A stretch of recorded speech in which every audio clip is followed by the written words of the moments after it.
Hey everybody, this is Jamie. I'm the producer here of the Orvis Fly Fishing Guide podcast, and today is the 15th anniversary of our first show.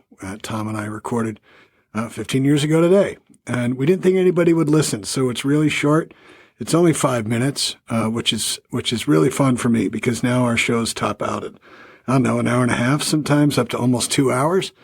So I'm going to play today for you the first episode of the Orvis Fly Fishing Guide podcast from April 17th, 2008. And it's, like I said, very brief. It's on reading the water. But I want to thank you all for your patience as we learned years ago how to do this podcasting thing.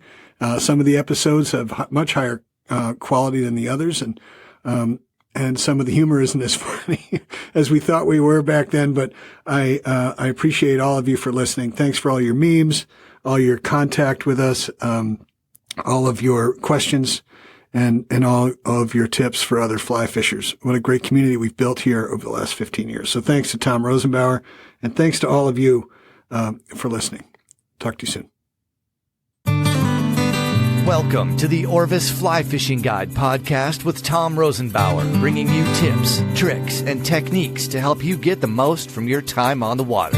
Here's acclaimed fly fishing author and lifelong fly fishing enthusiast, Tom Rosenbauer. This is podcast number 1 of the Orvis Fly Fishing Guide, and I thought it might be appropriate to begin this series with a podcast on reading the water or reading trout streams, because it's something that people seem to have problems with initially and don't seem to understand, or seem to think that they need more experience or more knowledge about reading the water. They walk down the river and they're faced with some moving water and a bunch of rocks, and they say, what's next? They don't know. They have problems figuring out where the trout are and what they should do and so on.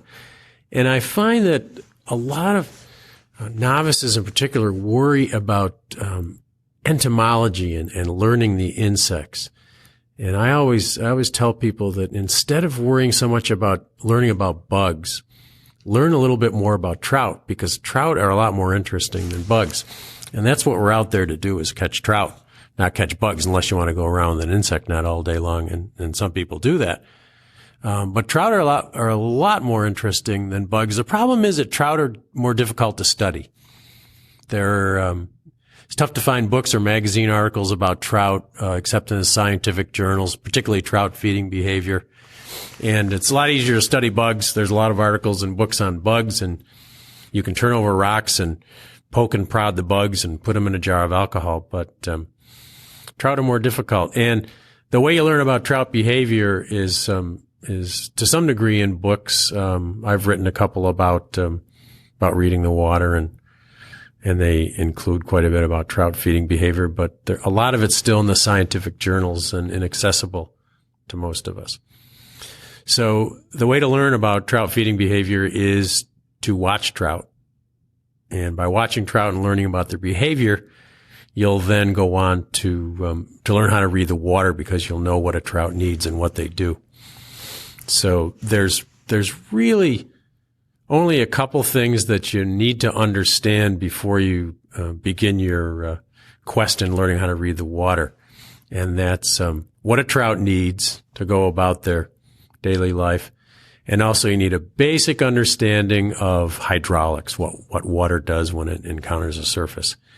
And that's really all you need to learn how to read the water.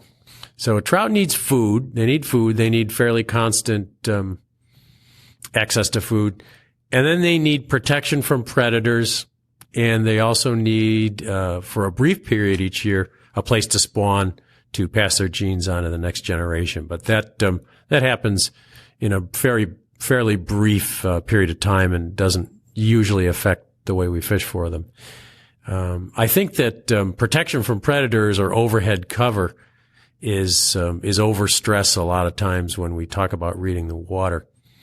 Trout need a place to go to when they're threatened. They don't need to live in a tangle of roots, or they don't need to live under a rock all day long. All they need is a bolt hole, is a place when an osprey shadow darkens the water, or when a stumbling fisherman comes splashing through the water, when a merganser swims down through a pool. Trout need a place to go to right away that they can get to in a matter of seconds, and they're fairly fast swimmers, as most of us, or as we all know. And so they need a place to bolt to, but they don't need to feed right next to that overhead cover. Now, if they can feed right next to that overhead cover, that's fine. And some people call that a prime lie, where you have a place that a trout feeds right next to a piece of protection. But they can be sometimes quite a distance away from a root wad or an overhanging tree or a big rock when they're feeding. So what trout need to for feeding is they need water that's coming to them fast enough to bring them a constant procession of insects and crustaceans, and both aquatic insects and insects like grasshoppers and ants that fall in the water. And they pick away at this stuff as it drifts by. Some things they reject, some things they eat, and it might be floating on the surface or it might be underneath. Trout don't seem to pay a lot of attention to whether it's floating or sunk. We pay a lot of attention to that, but they just pick at stuff that goes by in the drift all day long. People have found that trout prefer to lie in water that's about 1 foot per second, and that's comfortable for them. They're able to maintain their position in this water, and they won't exhaust themselves by lying in water that's running about 1 foot per second. And then they like to feed in water that's a little bit faster, because obviously the faster the water, within reason, the more food that goes by them all the time. And you wonder, well, how am I going to tell how fast 1 foot per second is? How do I look for this water? Well, one of the ways you can do it is just put a yardstick down on the table and run your finger along it and count 1001, 1002 and see how long it takes for your until you get your finger to travel about 1 foot per second. That's the kind of water a trout likes to lie and feed in. So that's kind of the bare bones of what a trout needs to get their food, to get enough energy to survive and to pass on their genes.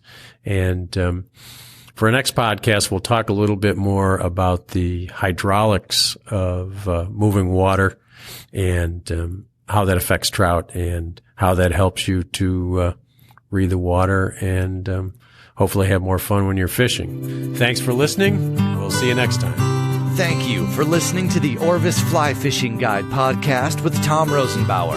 Since 1856, anglers worldwide have counted on Orvis to help them get the most from their time on the water. To learn more and to shop the world's finest fly fishing gear, including the award-winning zero-gravity Helios rod, visit www.orvis.com/podcast.